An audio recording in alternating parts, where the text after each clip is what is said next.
Good morning, good afternoon. I'm David Sonnenschein, and I'm the lead presenter here and CEO of iQsonics, which has produced this program, Sing and Speak for Kids.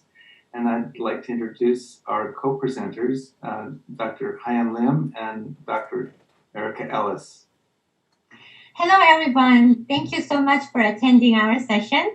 My name is Hayoung. I'm a director of music therapy program and clinic at Oral Roberts University, located in Tulsa, Oklahoma. My research study called Developmental Speech Language Training Through Music for Children with Autism Spectrum Disorders became the Sing and Speak for Kids, the program. So I'm very honored and thankful to speak about our therapeutic mechanism and program to you. Thank you. And hello, my name is Dr. Erica Ellis. I'm an assistant professor and speech language pathologist at Cal State LA in the Department of Communication Disorders. My research is focused on word learning and parent programs for young children with various speech and language impairments. Looking forward to sharing more information with you all today. We're going to start the presentation with an introduction on what we're going to be covering here. And now we've done our intros. We'll speak a little bit about the development of the program, and then I'm going to show you a video which will be clarifying exactly how it works and what it does.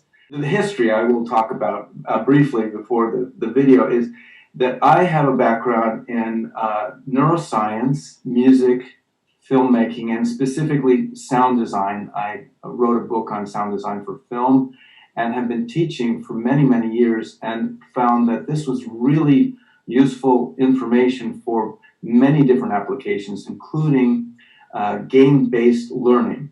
And as I was developing this world of how to use sound for audio and music for brain health, I found Dr. Hayoung's work with developmental speech language training through music, and we coordinated to develop this program through my company, iQsonics. And it's been a really interesting journey. We are working with children with impairments and also with ELL, and looking to expand this as we will talk about in the future. So here we go to the next piece, and I'm just going to let the video speak for itself. Welcome to Sing and Speak for Kids, the online music-based program helping children improve speech and language skills. 2 to 7-year-old kids with autism, intellectual disabilities, or English language learners can improve socialization and communication, becoming more kindergarten ready. The program works like musical training wheels. First, scaffolding with song, then transitioning to speech in 5 stages. Hello, hello, brown bear. What do you like to eat? Now you finish the song. Hello, hello, brown bear. Yay! In-program assessments before and after each play session track the child's learning. Training videos are provided to professionals and families, helping build a community through shared access to data and progress reports. This scientifically designed game uses music, repetition, and engagement rewards, which have proven to accelerate neuroplasticity and language learning.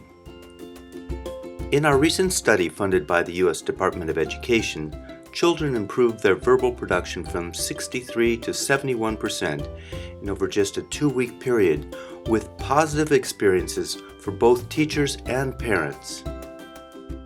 Singing helped engage him in a way that traditional speech therapy did not, and singing allowed him to absorb the material and pick up these words that he now uses in his everyday life.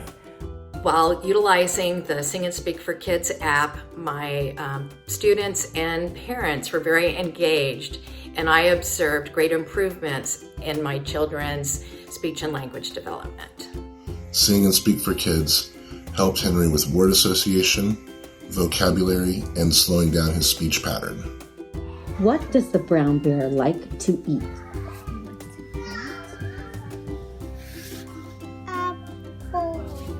Apples. What does the brown bear like to eat? Apple. Hello. Brown. Yes, good. Yay! You got fireworks. You can sign up and play at singandspeakforkids.com. Thank you. So this program has really been developed to help a lot of kids that have speech and language disorders or delays. And they include those with autism spectrum disorder and English language learners. And we're finding that it really helps those professionals and parents and educators to really support what is already in place, and we consider this a supplemental intervention. It's being offered as a game, and that's one of the most important parts, is that it's engaging. And we find that all of the people, from the children through the parents and the professionals, have more engagement and adherence when we use this for games. We're also making it very accessible at a low cost, and currently it is free during COVID. This is, of course, what we're all dealing with right now, and we find that we've been developing this over the last 5 years, and in fact, telemedicine and teletherapy is really now what we're all going towards, and this has been something we've been developing for quite a while. So inside of that, we have a very clear data tracking method as well, and we'll go over that a little bit later, but we have specifically a pre and post assessment for those who want to do professional measurements, but we also are tracking all of the gameplay inside. And so this is enabling people just to play the game, and we can still track them. And it is also designed so that people really have fun playing it. It's not something that, okay, we've got to do our homework now. This is really designed for people to have an engaging, fun time with a game and with singing. So with that being said, I will pass it now to Dr. Ellis, who will speak more about the speech and language areas. Yeah, so just in case we are not all familiar with some of the foundational areas related to communication development, we wanted to just talk about some of the basic domains that this program really touches on. And so when we think about early communication, there are various areas that we often consider. Language is one of those areas that is considered a cognitive process or skill that allows us as humans to communicate our thoughts, our wants, our needs to others. And this skill has emerged obviously over time and with cultural and social needs in our environment. Language itself does not depend on speech, because we know language can be expressed in a variety of modalities, for example, sign language. Speech, on the other hand, is a process or domain that's neuromuscular in nature, that allows language to be communicated through speech and a sound signal. And so speech is dependent on language, because without having language sort of support the speech mechanism in terms of meaning, we would just be hearing what we'd consider noise or meaningless sounds. So it's important to understand the differences, but also how they're connected. And that's a foundation that we wanted to just make sure everybody understood as we talk through the program and the research and how this is really helpful for developing outcomes in our young kids. So Dr. Lim will now talk a little bit more about her foundational work that incorporates music into both speech and language. Yes, thank you. You can review this PowerPoint to read all these details later, as we have a little time to go over every text. So let's look at our main target population for Sing and Speak for Kids, the program, which is autism spectrum disorders. With an estimated 475,000 population below 5 years of age in the United States diagnosed with autism spectrum disorder, and lifetime costs averaging $1.4 to $2.4 million per individual, these economic and social effects demand the search for more efficient intervention and equitable use of resources. But unfortunately, minimally verbal children with autism spectrum disorders, as well as individuals from diverse ethnic or racial groups or low socioeconomic status, have been left behind in research on effective communication interventions. There is a critical need for effective, low-cost, easy-to-implement clinic, school, home-based interventions with seamless integration and shared data reporting that facilitate children with autism spectrum disorder in overcoming persistent deficit in social communication. So autism is considered as a spectrum disorder that affects individuals differently and to varying degrees. So autism spectrum disorder is identified as a behavioral-defined syndrome with a broad range of severity resulting from brain dysfunction.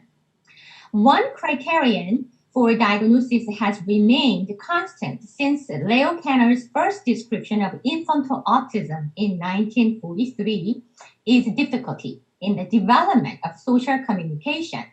So speech and language impairments has been regarded as one of the most significant deficits in this disorder.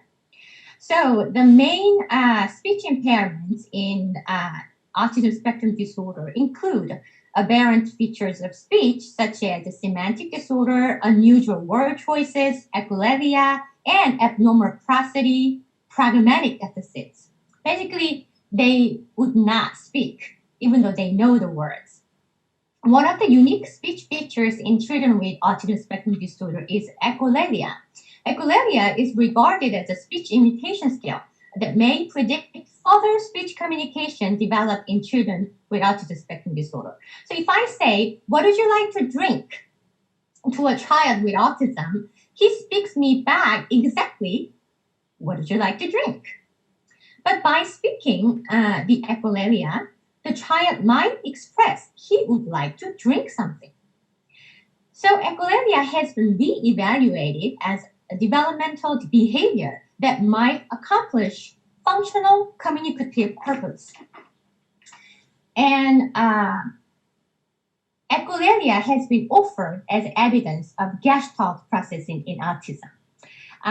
According to the field theory, Gestalt indicates the perception of the whole pattern, not by analyzing the parts of the pattern. So recently, researchers, including myself, agree that the Gestalt style of language acquisition and echolalia can be utilized in the speech development of children with autism spectrum disorders. The use of Gestalt forms provide children with a foundation and framework for developing more complex functional communicative skills. Another theoretical orientation for Sing and Speak for Kids is our music perception, the way we perceive music. Music perception reflects Gestalt processing by nature. Combination of musical elements such as pitch, rhythm, melodic contour, dynamics, and forms is perceived as Gestalt or patterns of the whole figure.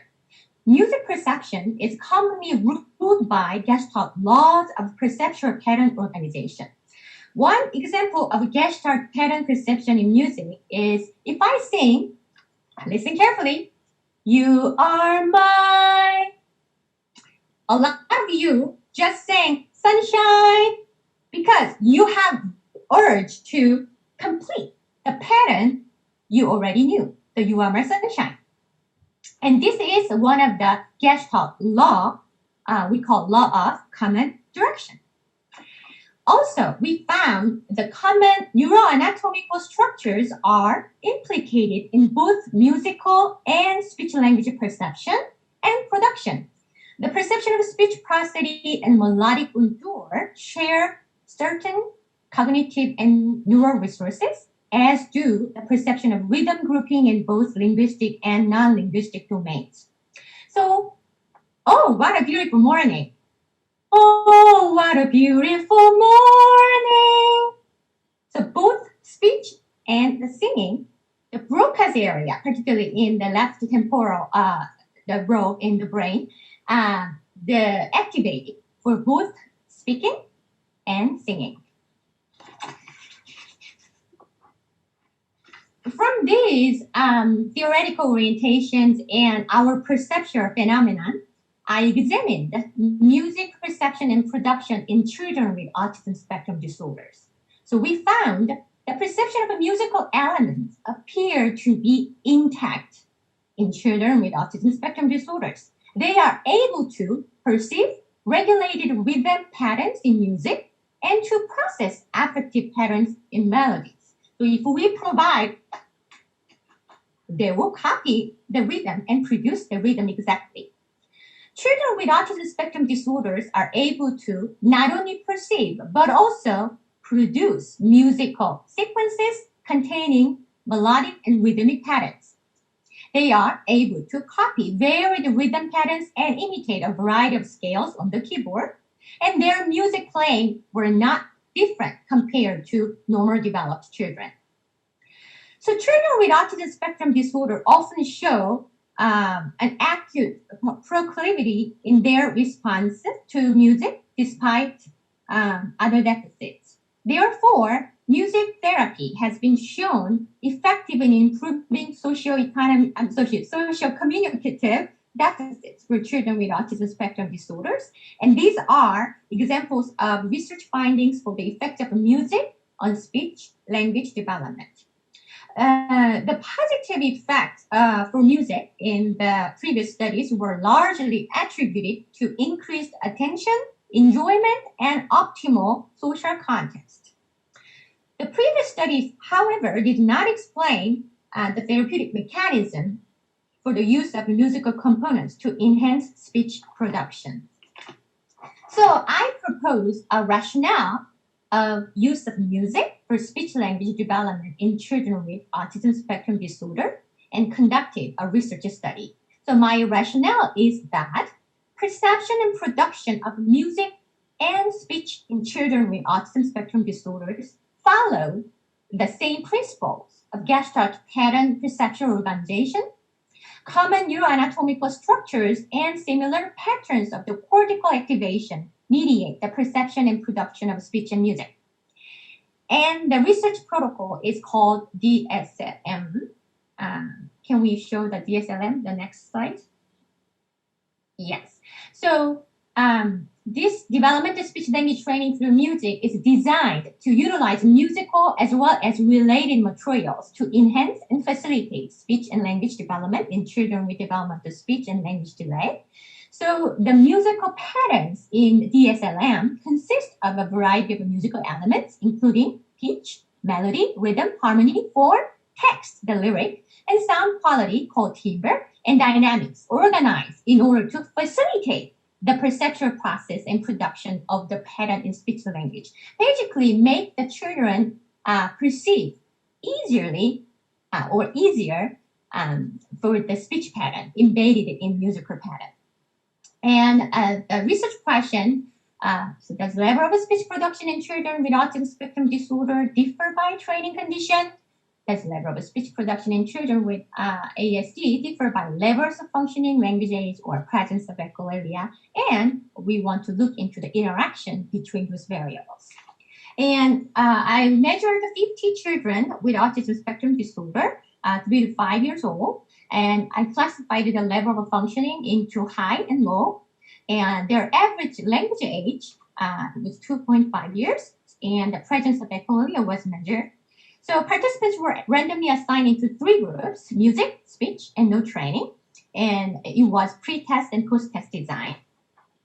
And what we found is a significant effect of a treatment condition on the participant verbal production after controlling for the pre-test score and language age. So both music and speech training resulted in significant improvement from pre to post-test. And we found a significant main effect for the level of a functioning on the verbal production. So basically, participants with a high level functioning improved their verbal production greater than participants with a low level functioning, regardless of the training condition. And that's very expected result. And then the last result was very important and interesting. So the high functioning participants produced positive changes in verbal production in response to both music and speech training conditions. But interestingly, low functioning participants produced greater changes on the verbal production after music training. Okay, so what this research gave us, basically the children with autism spectrum disorder appears to have an intact ability to perceive musical and speech patterns and to utilize the same principle of Gestalt pattern perceptual organization to produce speech. Children with autism spectrum disorders are able to perceive linguistic information, including semantics, phonology, pragmatics, and prosody, that is organized by musical pattern, and children are able to transform the linguistic information perceived within the musical patterns into speech production. The superior performance on speech production, as well as enhanced attention and anticipation in the participants who receive the music training, is explained by their response to musical stimuli and perception of well-organized musical patterns by Gestalt perceptual principle. So two things, the innate structure in musical pattern and their engagement level actually contributed to the better performance who received the music training. Participants who received the music training produced more target words that were conveyed in the musical pattern than participants who received the speech training.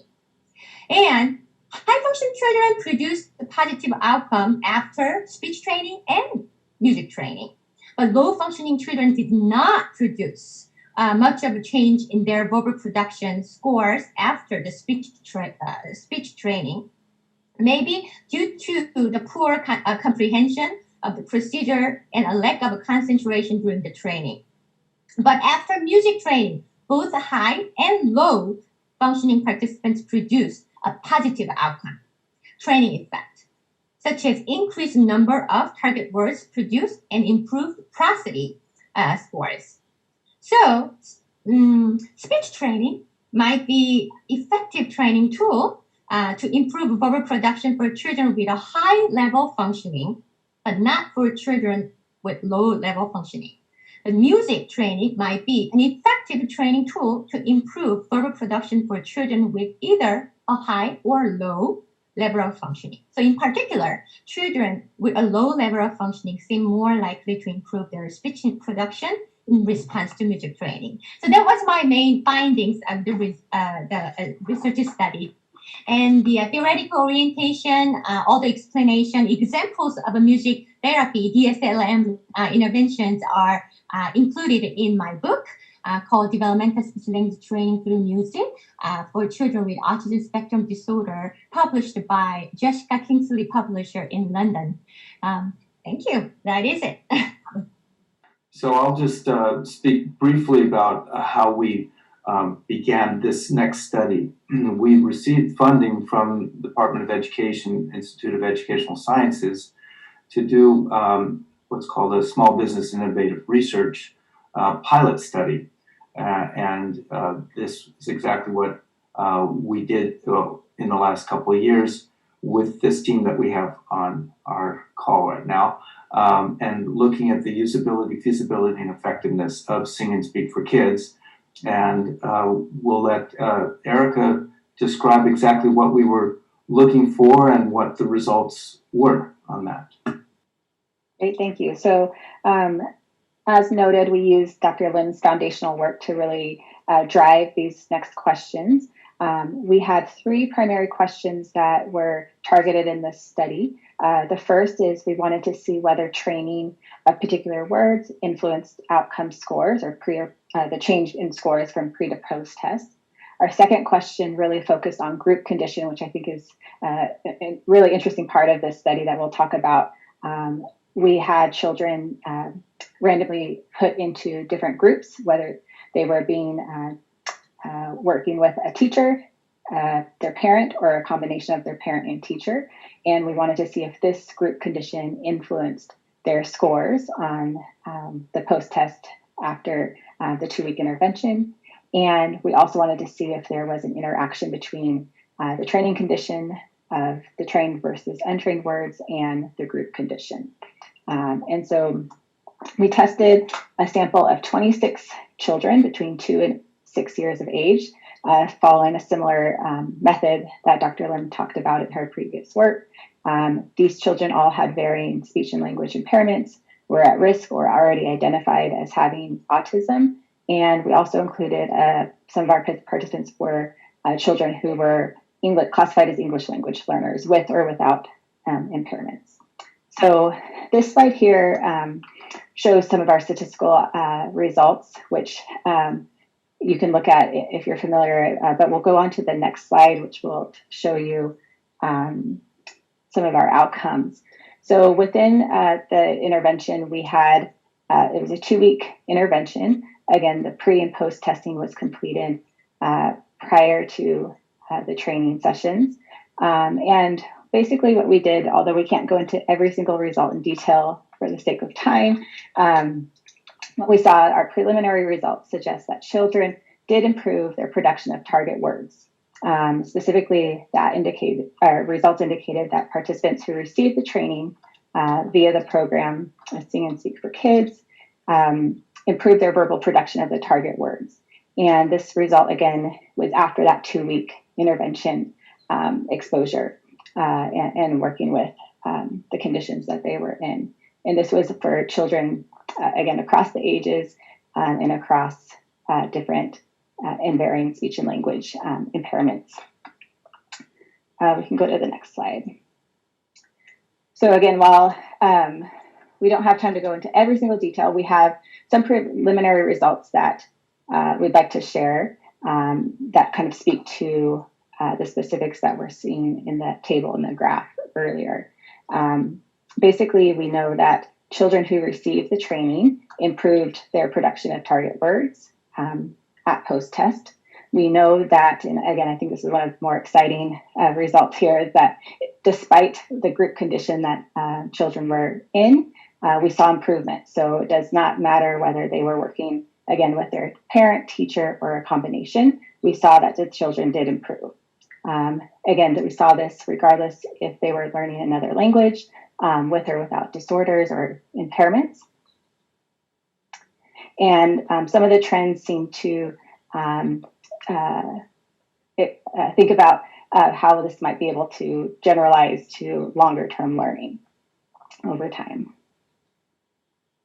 And so finally, what we're really excited about is that this seems to be an effective intervention to use in children with a variety of speech and language impairments due to autism or risk for autism and other developmental disabilities, along with children who are learning English as a second language, again, with or without impairments.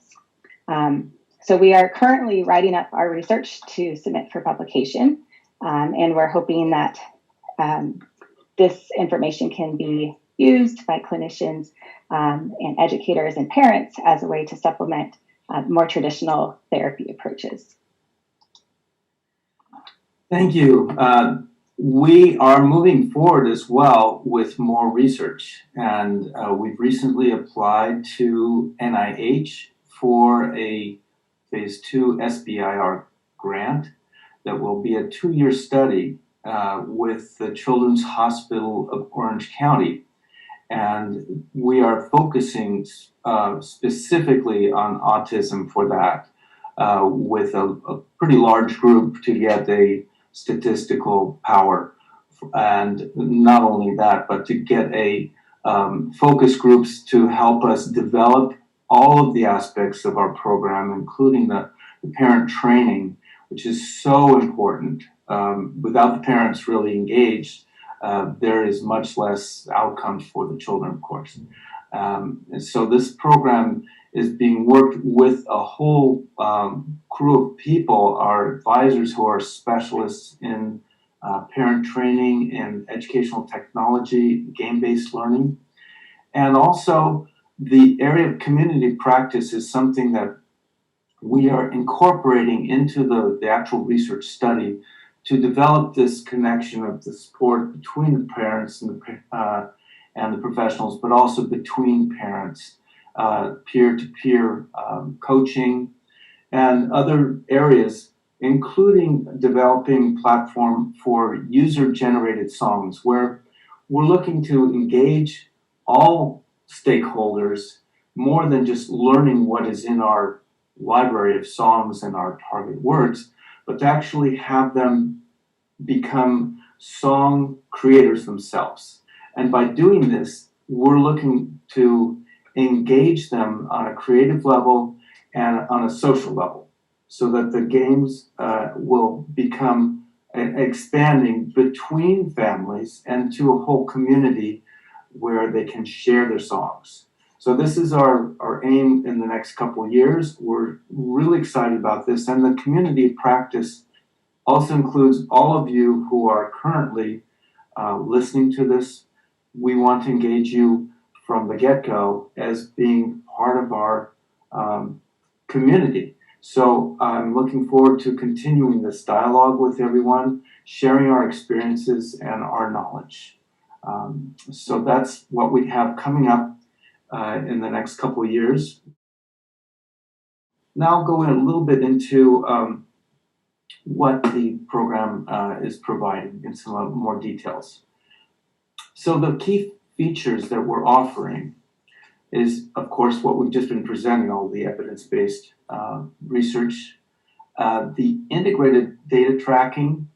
I will get into more details in a second on that and how it is useful as a teletherapy and mobile health to use, and that it's flexible and fun so that it is integrated into our daily activities and the families are using it. So we've just seen a lot of this material that we already have done with the evidence-based practice. So we are moving forward into, as I said, the next stage with this. So with publications and all giving this the gold standard of evidence-based practice, that will also allow areas of insurance and other financial support to be adequate for those who are in financial need and for all the schools and clinics who actually can use this very positively with the financial support of the whole system. Inside of the program, as I mentioned, we have two different areas we call the basic tracking. Basic progress tracking will allow us to follow all the usage of the songs, the words, the performance itself during the game, and generate ongoing progress tracking graphs. And this can be available for the parents and the professionals.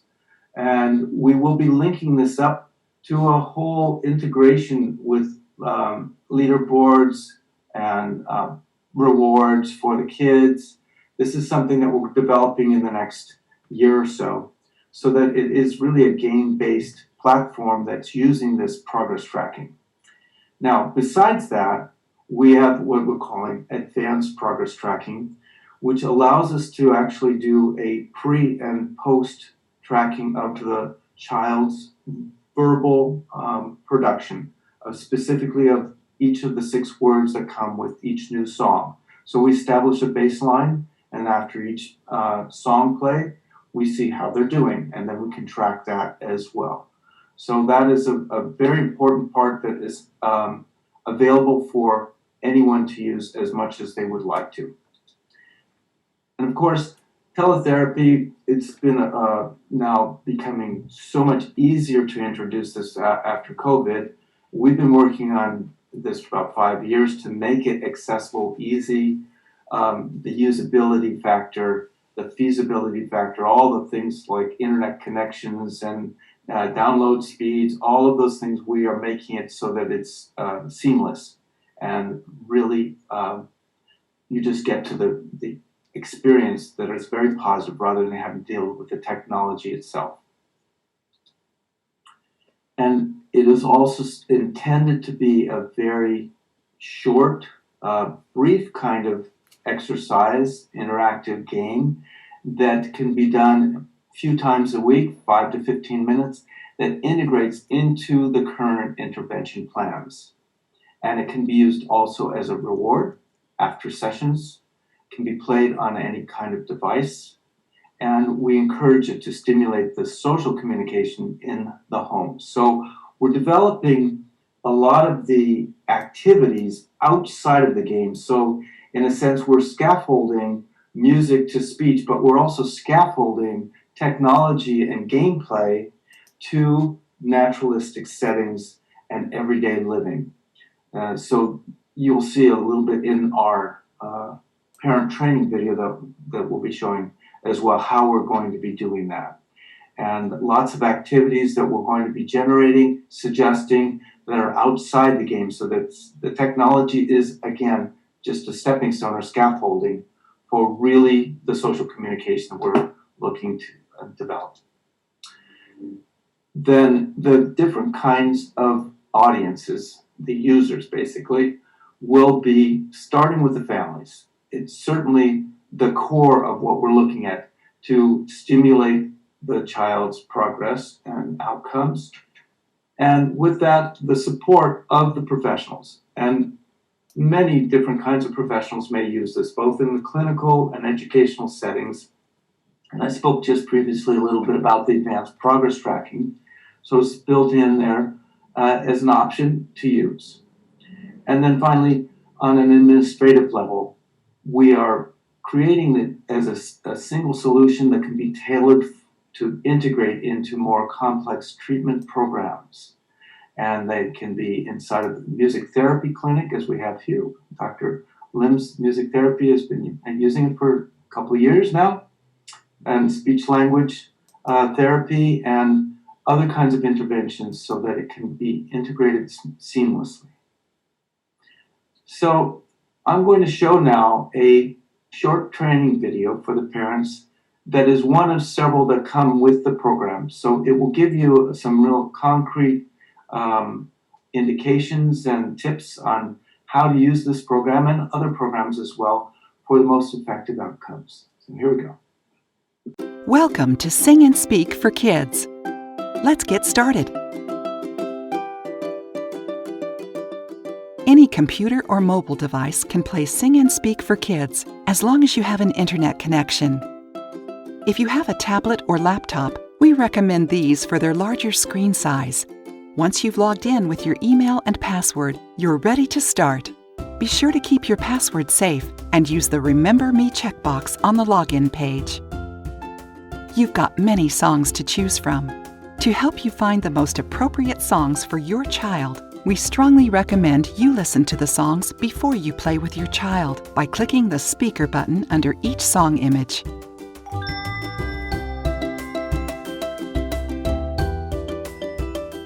Kids can be distracted by TV, music, and others talking in the room, so choose a quiet place and time to play.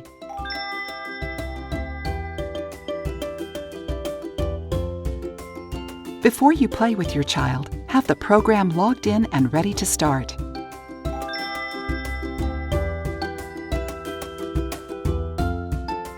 Repetition is key to learning and brain growth. This improves dramatically when the ear-to-brain pathways are exercised on a regular schedule. Planning ahead will also help your family enjoy fun time together.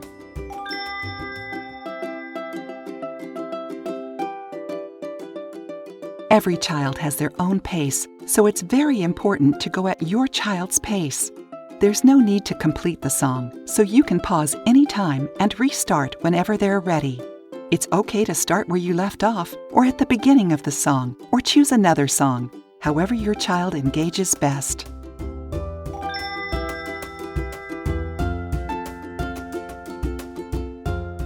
Remember to stay positive with your child. Making mistakes is a normal part of playing any game. Learning happens when everyone is having fun.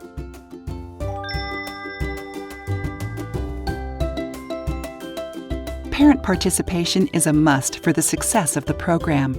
Your child will learn the words more easily when you use the songs and words off-screen to identify them in your home.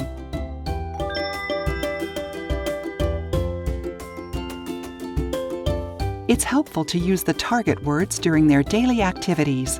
For example, after playing the Body Bottom song, you can sing about toes while they are getting dressed, taking a bath, or in playtime. All these songs are created for your family to sing and speak the words and stories throughout the day, supporting your child to communicate naturally and spontaneously.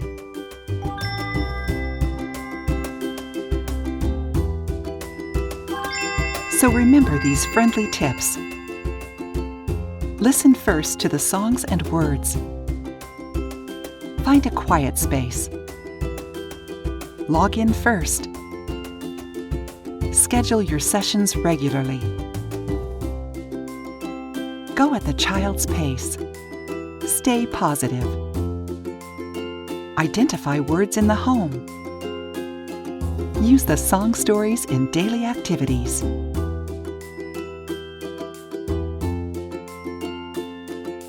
Welcome to Sing and Speak for Kids.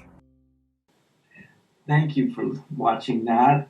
We feel so strongly about this program and how we want to get it out to people right now, and are offering it for free to everyone. And it will always be free for clinicians and teachers.